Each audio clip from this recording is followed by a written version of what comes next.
Sabihin mo sa katabi mo, Jesus saves. Jesus saves. Ayan, basahin po natin, Lucas 1:1 to 4. Hagalang-galang. Ah, okay, sabay-sabay Sulat tayo. yan. Look, Hagalang. already. Arin, ito pala. Kagalang-galang na Teofilo, marami na po ang nagsikap na sumulat tungkol sa mga bagay na naganap sa kalagitnaan namin. Ang kanilang sinulat ay ayon sa itinuro sa amin na mga kaugbuhat pa sa sinulat ay mga saksi at tagapangaral ng salita ng Diyos. Kaya matapos kong suriin ng buong ingat ang lahat ng pangyayari buhat pa sa sinulat, minabuti ko pong sumulat din ang isang maayos na salaysay para sa inyo upang lunggusan ninyong matiyak ang katotohanan ng mga itinuro sa inyo. Hallelujah. Panginoon, salamat po sa umagang ito. Muli ay binibigay namin sa iyo ang aming atensyon. We want to focus on you, Lord. Help us, O God, na maunawaan ano man ang mensahe mo sa amin ngayong umagang ito. Hindi lamang dahil sa Pasko, kundi maintindihan namin, Panginoon, ano ang tunay na diwa ng Pasko at ano ang dapat namin gawin bilang mga mananampalataya. Maraming salamat po, O Diyos, sa katagumpayan ng gawain mo ngayong umagang ito. We just want to honor you in Jesus' name. Amen. Amen. Sino dito yung may iPhone? iPhone. iPhone. Ay lang, walang... Ayun, no? Diba? Di kayo na may iPhone. Sino dito may Samsung? Sino dito may Huawei, may Vivo, lahat na ng klaseng cellphone? Opo. O, Realme. Xiaomi. Xiaomi. Because opo, walang tipo. Oppo nga po. Meron bang cellphone na hindi po? Ang cellphone na Oppo, mahal yun. Yung cellphone ni Mami, pang mayaman yan. Yung mga tipong naangat yung camera paharap. Saan ka pa? Sige. Kung talagang, sino dito ang palaging may nahawak ang cellphone? Yung totoo, huwag maiyak. Kasi ako din Sama ako doon kasi hindi naman natin yung ginagamit para sa paglalaro, di ba? Ginagamit natin, minsan, message, tsaka business, at tsaka chat room ng ating churches at mga kaibigan. Yan. Iniinig ko yung mga bata sa likod. Nawala yung mga bata sa likod. Bakit nawala?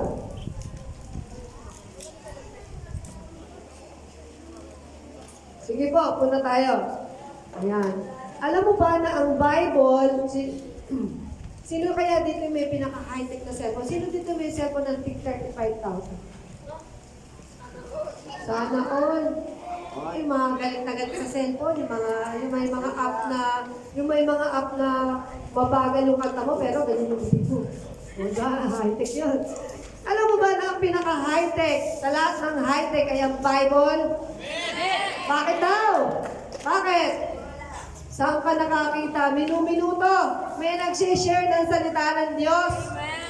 Hindi lang ito yung physical Bible na pinag-uusapan natin dito. Ito yung salita ng Diyos. Kailangan mo ba ng load para ma-share mo yan? Millions of people, billions of people are sending messages around the world every second. Naniniwala? Naniniwala po ba tayo?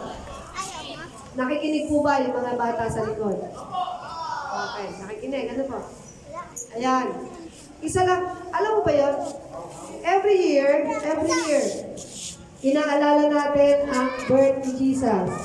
Lagi mo nakikita, ibabalik ko lagi mo nakikita ang picture na yan. Diba? Tama? Sa mall, sa mga bahay-bahay, makikita mo yan. Ano bang mensahe niyan? Diba yung iba, hindi naman yan masyado napapansin. Ang napapansin, pag Pasko, Santa Claus. Ay, sa totoo lang, ang message ng Pasko ay hindi patungkol kay Santa Claus na nagbibigay daw ng regalo nakalagay sa sleigh. At huwag ka maniwala, mama mo yun, o kaya papa mo yun, o kaya tita mo yun, naglalagay sa medyas nyo. Sorry, ini-spoil ko na yung yung katuwaan nyo. Ano mo kung sino na ang huli nila? Sino ba mga nahuli nyo naglalagay ng regalo sa mga medyas nyo? Papa, si Lola, si Mama, di ba? At ayaw naman paniwala. sasabihin sa akin nun, oh, batulog ka na.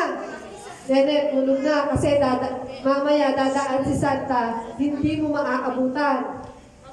Pagka dumaan, gigisingin kita. O, edi, pagising ng alas 12, kakain na. Sabi ko, hindi naman na, dumaan na po si Santa, hindi niyo po ako ginising. Ay, ginigising kita, hindi ka magising eh. Naku, laki ko yung medyo naniwala ako ng bagya doon. Ay, nahuli ko. Nakita ko, namili. Tapos nakita ko yung inilagay dun sa ay, hindi ako naniniwala. Kayo yan. Ako hindi ko naitapon yung Kaya, hindi na itamo ni nanay. Ang ibinili niya, tapos inilagay niya dun sa medyas ko, huli. Sorry naman. Yan. Sige, ang message ng Lord, ang message ng Biblia, Jesus saves. Sabihin mo sa katabi mo, Jesus saves. At ikaw, bilang nakaalam ng mensahe na yan, ano ang tungkulin mo? Matthew 28, 18 to 20. Let's all read it, please. Gusto ko po ng isang microphone para sa babasa. Matthew 28, 18 to 20. Tayo bilang mga mananampalataya, hindi lang tayo dapat receive ng message.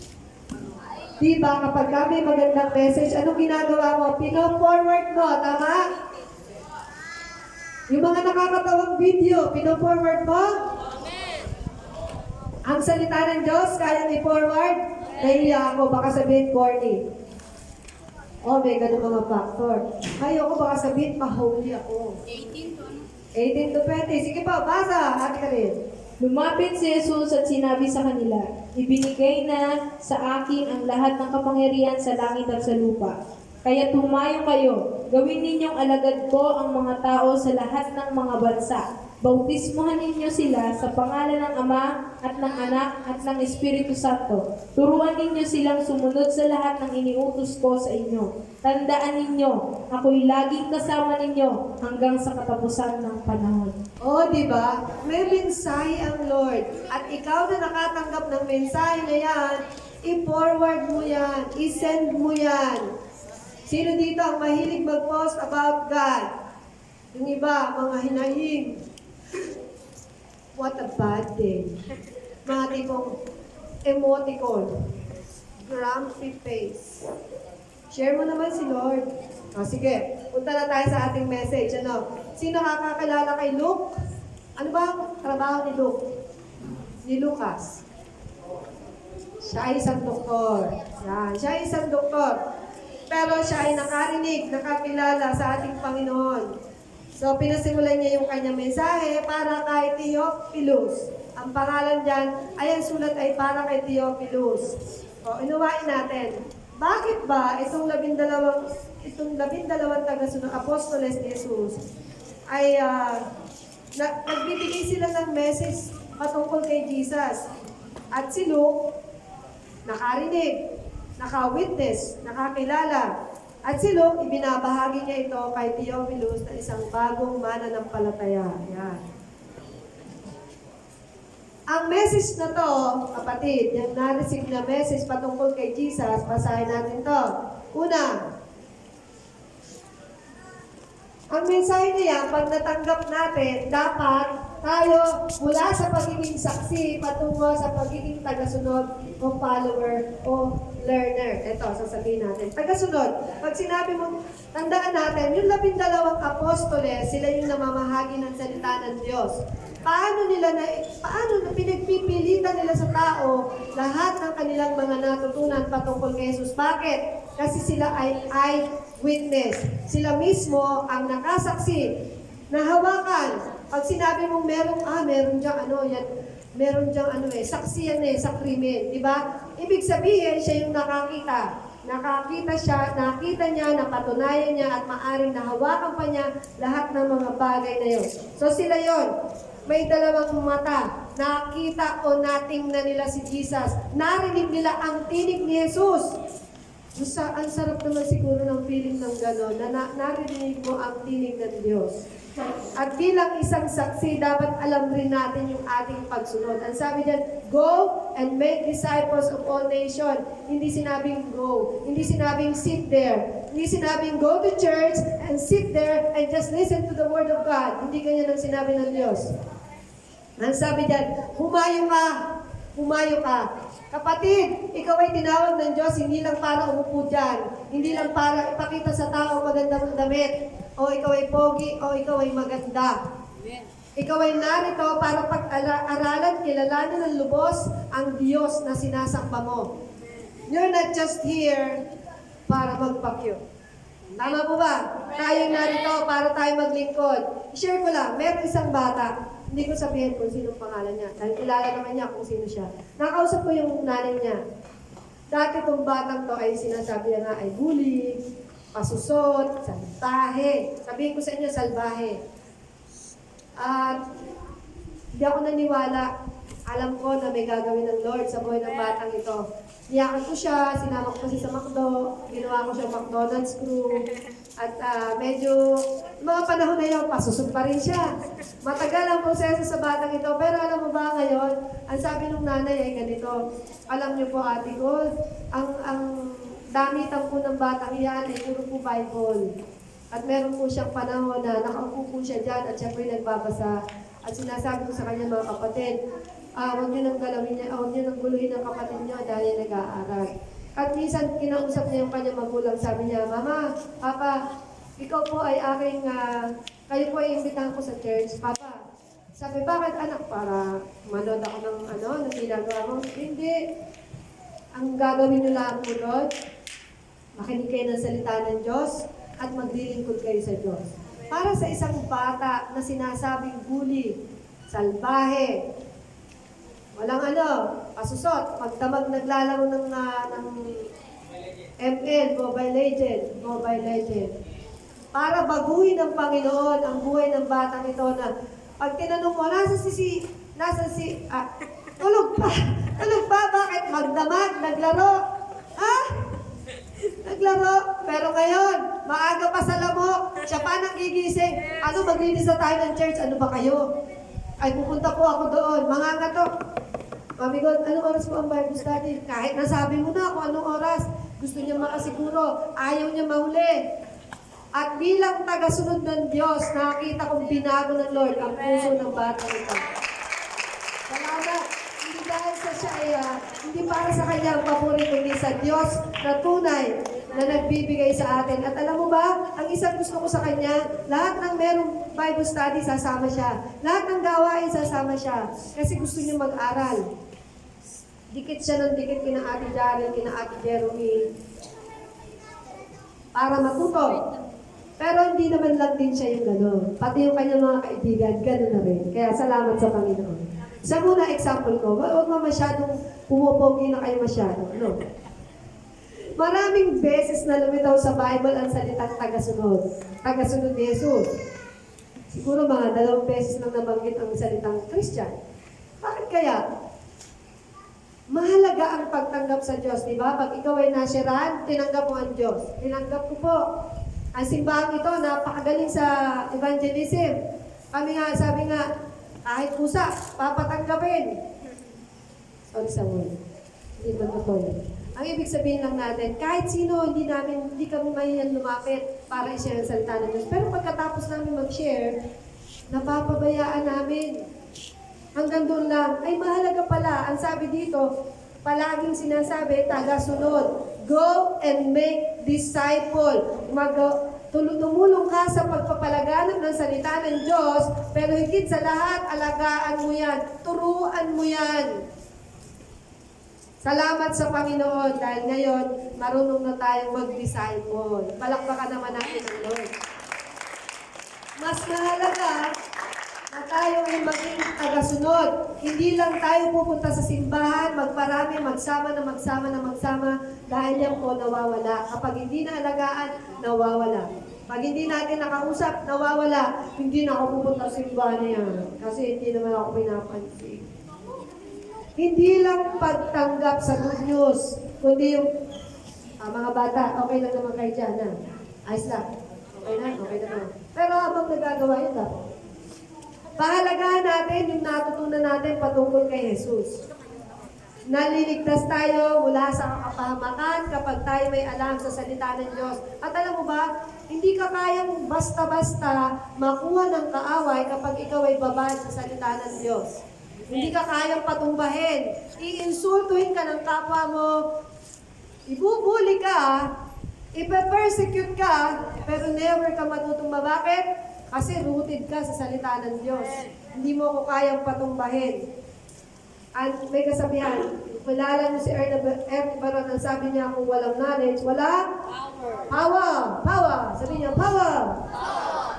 Power yun, power. Sa ating mga Pilipino, ang bigas ano niya, power. Sa mga taga-ganyan, alam mo na, power. Wala power, no R. So, wala ng R, yan. Eto, kung talagang tagasunod ka ni Jesus, ganito ang tanong. Nakakasimba ka ba lagi? Nakakasimba? Every Sunday? Nakakasimba. Pag walang tropa, sisimba ba? Pag wala si ate, sisimba? Pag wala si mama, sisimba? Yes, amen.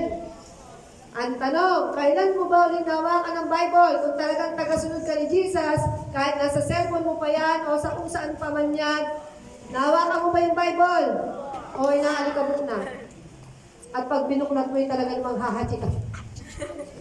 Ay, napakalinis ng aking Bible. Diba? Kasi pala, hindi pala na bubuklat. Nakakapag-devotion ka ba? Nag-uusap pa kayo ng Lord.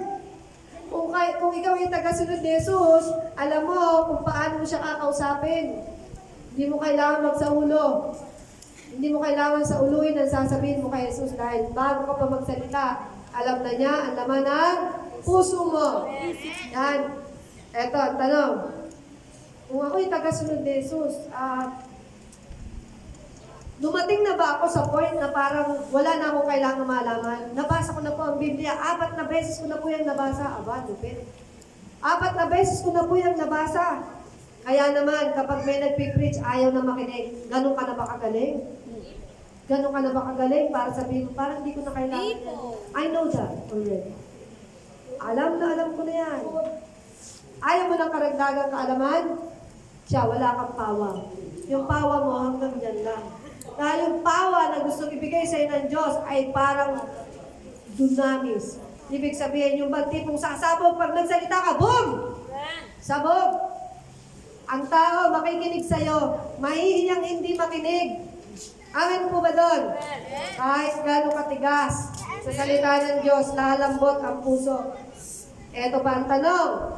Matapos mong itanong, kung talaga bang ako ba'y, alam ko na ba talaga yan? O ano? Eto pa ang tanong. Alam ko ba talaga, ano ba ang inaasahan sa akin ng Diyos? Matapos kong tanggapin ng Lord, ano ba yung inaasahan ng Lord sa akin? Ang sabi ng Lord, go and make disciples of all nations.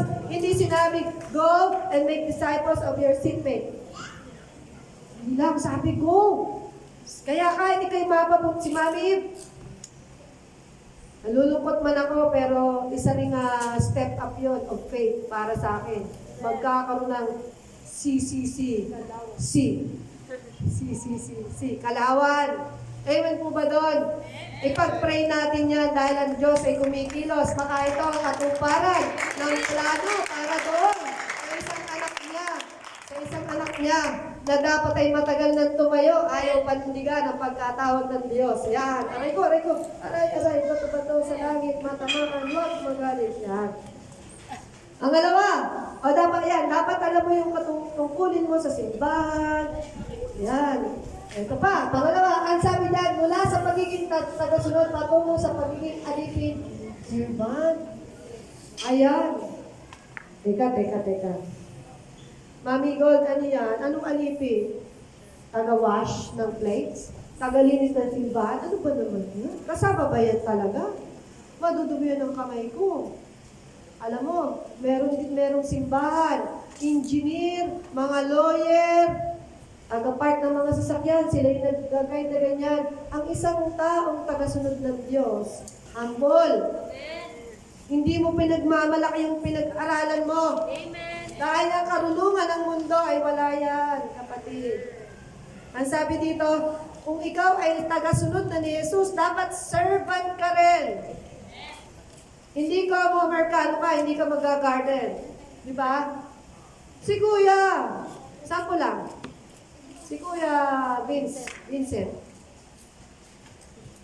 Ay, foreigner, dapat special ang treatment. Hindi, naglilinis yun doon. Naglilinis. Nag-aantay sa kanyang sweetie pie habang nagagawa dito. Ang isang tao na tagasunod ng Diyos dapat may humble heart. Nag-isip ka ba? Bakit itong mga apostoles, kahit na sila inuusig, mga pasaway, kayo ay aming ipapupugutan ng ulo, ganyan ang mga sistema noon, o kaya ipapersecute, ikukulong. Bakit kinarir pa rin nila? Bakit? Bakit mo kinakarir ang pagpapastor? Bakit mo kinakarir ang pag-worship leader? Bakit nila kinakarir ang pagpapasa ng patungkol sa mabuting balita ng ating Panginoong Yesus? Alam mo bakit? Kasi nakita nila si Jesus, eyewitness. I saw Jesus from my eyes. Grabe. Siguro kung nandun tayo, sabi ko nga madaling sabihin na, siguro kung ako nandun, lagi ako nakadikit kay Jesus, hindi natin din masasabi. Baka isa tayo nasasabi, pa ako sa krus. Pero alam mo, napakapalad nila itong mga apostoles, itong mga disciples na to, ipinahayag. Si Jesus ay Messiah. At alam mo, ang pinakamalupit dito, nag-aral sila. Inaaral nila lahat ng sasabihin ni Jesus. Kaya nga narito ang mga parable na tinura ni Jesus, mga, ano ba sa Tagalog yung parable? Parabola, hindi, meron pang isa. Talinhaga, yon. Mga talinhaga. Inaral nila yan. Ang bawat kilos ni Jesus, inaral nila yan. At sa mga pagdidesisyon, nung wala na si Jesus, iniisip siguro nila, what would Jesus do? Anong gagawin ni Jesus kapag sila na yung nandun? At higit sa lahat, sa pag-aaral nila, tinatanggap nila na sila ay maglilingkod sa Diyos. Sunod ka ng sunod. Bakit pag sinabi ng Ate Karil, maglilinis na. Sabi ni Ate Karil, maglilinis na tayo. Bakit nagsusunuran kayo? Kasi alam nyo, hindi naman kayo kay Ate Karil naglilingkod. Saan tayo naglilingkod? Sa Lord. Eto pag-usapan natin. Para mo malaman, check mo yung sarili mo. Check mo ito, pakinggan mo itong mabuti. Merong paglilingkod na iniisip mo lang ay yung sarili mo. No? Parang feeling mo yung self-righteousness, yung gusto ko tong gawin kasi gusto ko. No, magkaiba yung gusto ko tong gawin kasi para sa Lord. Eto ayan. Ang paglilingkod na sarili mo lang ang iniisip mo, galing yan sa lakas ng isang tao. Human effort, nakakapagod. Kapag ikaw ay gumagawa at hindi para sa Diyos ang ginagawa mo, sabi ko, pagod na ako Lagi naman pupunta dyan sa yun na naman, gano'n na naman. Ay, ano ba yan? Maglilinis na naman. At alam mo ba, kapag ang iniisip mo ay yung sarili mong lakas yung ginagamit mo, gusto mo mapuri ka. Gusto mo sabihin na, ang galing-galing talaga. Tapos gusto mo ganito, hindi dahil sa akin. Yan ding-ding na yan. Wala yan. Kung hindi sa akin, mga wifi na yan, wala yan. Kung hindi dahil sa akin, walang ilaw dyan. Mga walang ilaw-ilaw dyan. Ako. Lagi na lang ako. Ang tawag doon, apology. Sabi nga natin apology, kung hindi dahil sa akin, ako, ganito yan. Pero alam mo, kapag ang paglilingkod mo galing sa Diyos, ganito yan. Ay, ang banal na Espiritu ng Diyos, talaga nangungusap sa akin Ang sabi sa akin, bilang ko ng aircon yung simbahan na yan. Wow, ang laki. Ang laki nito. Mga 100,000 ang bill natin sa kuryente. Kaya kung sino ka man, huwag ka na mag-isip. Okay na yung hangin. Di ba? Ang sabi ng Lord, ibili ko yung simbahan na yan ang parang drums sa, dito? Simbal. Tsaka meron pang isa yan yung isa pang bilog. Sabi ng Lord sa akin, bilhan ko yan. Nagpaparinig ba ako? Nagpaparinig. Hindi naman. Pag hindi po ka ng Lord, ang sabi sa akin ng Lord naniniwala ko, sabi sa akin ng Lord, bumili raw ako ng bagong bass. Ayan. At yan daw, keyboard na yan sabi ng Lord, pagkagawa yan. At alam mo, yung sira ng ating sound system, pagkagawa yan. Sabi ng Lord, humanap ka na magaling. At yung sound yun, hindi na masyado maganda. Ganun ang Lord. At alam mo, kapag yung galing sa sarili mo kagustuhan lang, big deal. Lagi parang parang, teka, ako yata ang bumili niya. O, diba? Galing ko. Pero alam mo, kung ang iyong motibo ay galing sa pagmamahal mo sa Diyos, walang maliit, walang malaki. Yung madampot mo lang yung kalat. Ayan, daming kalat pinalat ni Ate Mary. Yung kalat na yan, nadampot mo lang yan. Akala mo, yun? Hindi big deal yun sa Lord. Big deal sa Lord yun. Tuwan-tuwa ang Lord yun. Tuwan-tuwa siya, ay, ang anak ko, pinapanatili niyang malinis. Kaya yung mga bubble gum na balat dyan, dadamputin niya ni Matthew. Hindi mahalaga kung malaki o maliit ang ginagawa mo para sa Lord. Yung mga bata sa likod, kung makikinig lang yan, big deal yan sa Lord. Yan. Okay, kapag ka ikaw sarili mo lang galing yung lakas na ginagamit mo at gusto mong mapuri ka, iniisip mo lagi, price. Gagawin ko to kasi may price. Kasi papakainin kami ni Ate Syra sa Jollibee. Kaya sasama ako maglinis. Kasi si Tita Lala, maglilinis ako. Ang sarap kaya ng tanghalian doon. Ganun ba yun? Ay, ako bibigyan ako ni Mami ng bagong damit. At si Brother Norman, papa-snack niya ako. Meron akong Cloud9. Hindi ganun yun Kaya kayo binibigyan kasi natutuwa sila. Diba? Natutuwa ang Lord. Kala mo, sarili lang din nila yun. Binibigyan nila yun. Alam mo, kapag ang iyong paglilingkod ay sa sarili mo lang, namimili ka ng paglilingkuran. Pag may dumating dyan, hoy! Parang mayamanin to Dito lang sa unahan natin paupuin. Ay, kain po kayo. Ay, may dumating nga hindi masyadong kagandahan ng damit. Ay, doon lang po tayo.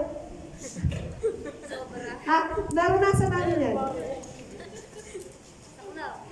Dapat, kung ang pinaglilingkuran mo ay ang paglilingkod mo ay galing sa pag-ibig mo sa Diyos, dapat, hindi ka namimili. Kahit bata, kahit matanda, kausapin mo. Kahit pulitin ka ng pulitin niya, kausapin mo. Ayan, di ba? Ito pa. Kapag ikaw ay sarili mo lang paglilingkod mo, galing lang sa sarili mong isip, galing sa sarili mong puso na walang kinalaman ng Diyos, ganito yan. Apektado ka ng mood mo. Ay, tinatamad ako. Nako, may toyo ko ngayon, di ako mag-serve. Ay, ako'y masama pakiramdam ko. Kaya hindi ako magpipreach, masama pakiramdam ko. Ay nako, may toyo ako, wag niyo ako kausapin. May moods. Di ba? Pero kapag ikaw, ang paglilingkod mo ay galing sa Diyos, dapat faithful ka. Kahit anong sitwasyon ng buhay mo, maglilingkod ka. Kahit ikay sugat-sugatan, kahit iniinsulto ka, maglingkod ka. Amen!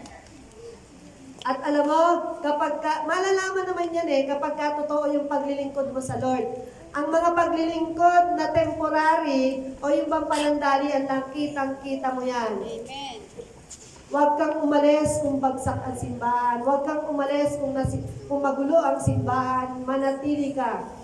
Dahil kung naniniwala ka na ito ay pinili ng Diyos, manatili ka. Dahil may gagawin ng Diyos. Hindi dahil sa nakatayo, hindi dahil sa tatayo, kundi dahil sa itatayo ng Diyos kung sino at ano ang dapat sa simbahan na ito. Amen po ba, Lord? Amen! Hindi tayo temporary. Tayo ay permanente. Dapat ang paglilingkod sa Lord, kung yan ay galing sa puso mo, galing sa leading sa'yo ng Holy Spirit, dapat lifestyle mo yan. Bawal pong mag-cellphone, mga bata.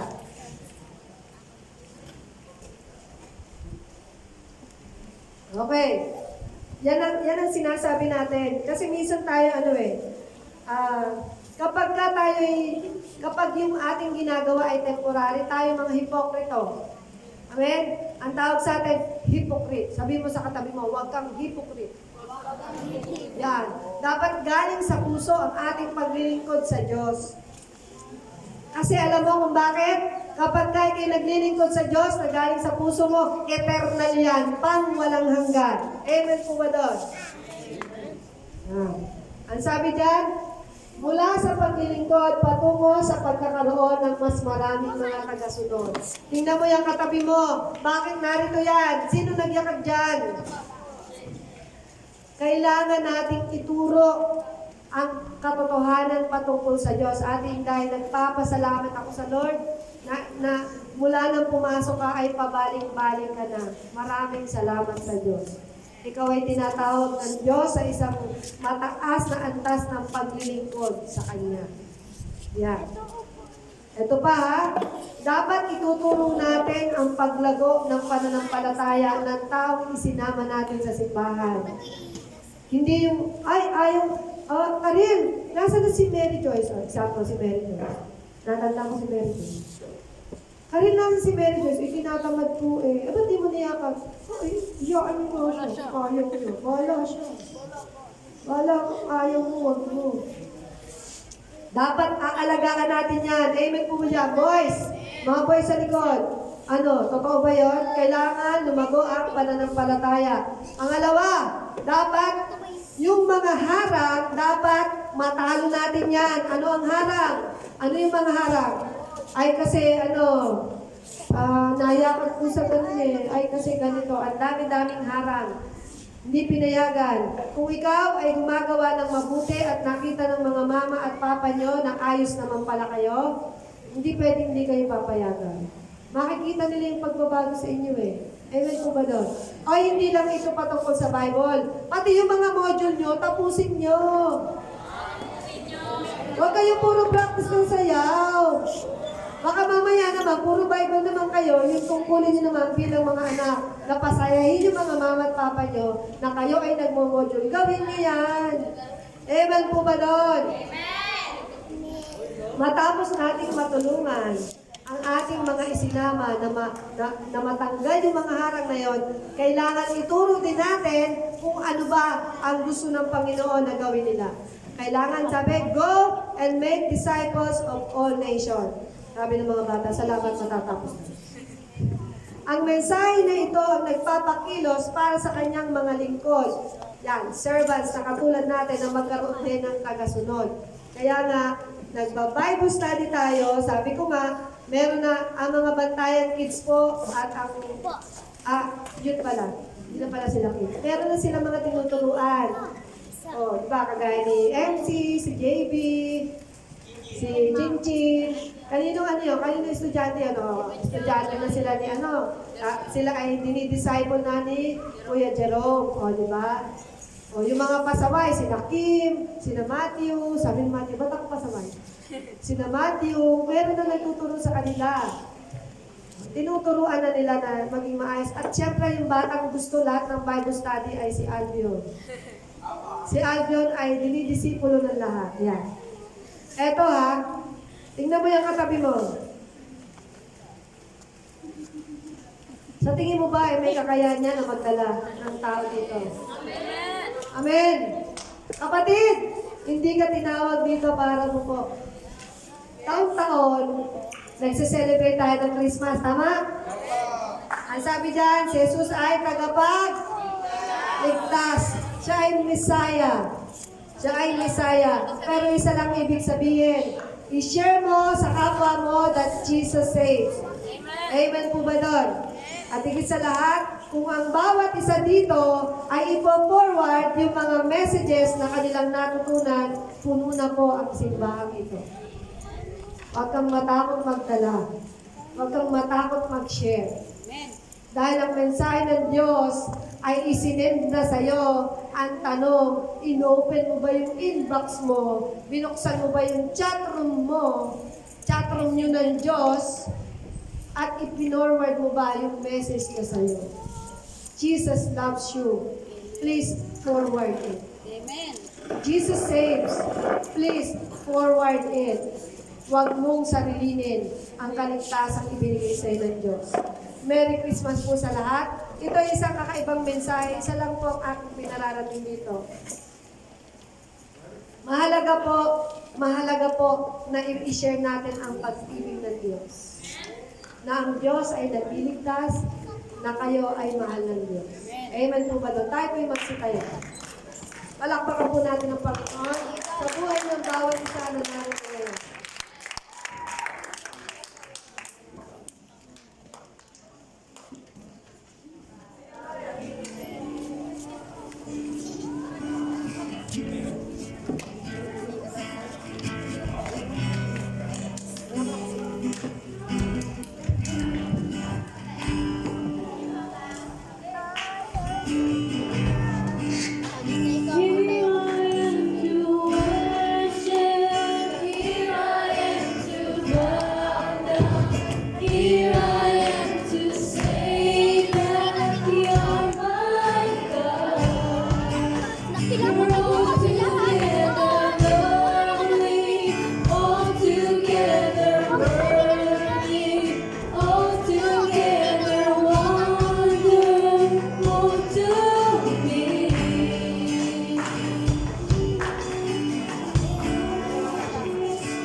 Tayo po'y tumayo. Parang sa ating panalangin.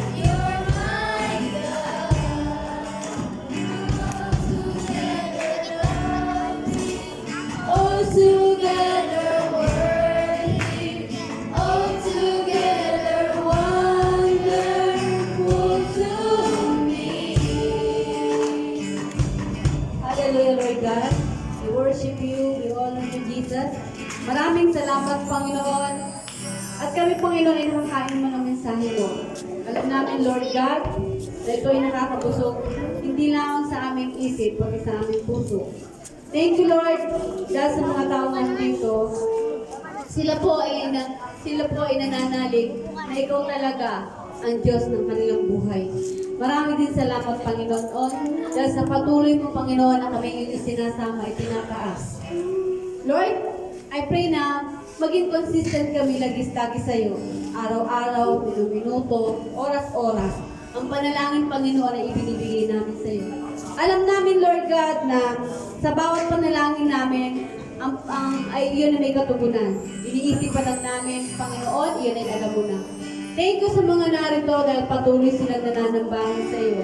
Kaya, Lord, ang prayer namin ngayon, ang bawat pamilya nila, Panginoon, ay makakilala at maisama nila dito, Lord God. Ang bawat pamilya nila, Panginoon, ay pupuri at itataas ang pangalan ni Lord God.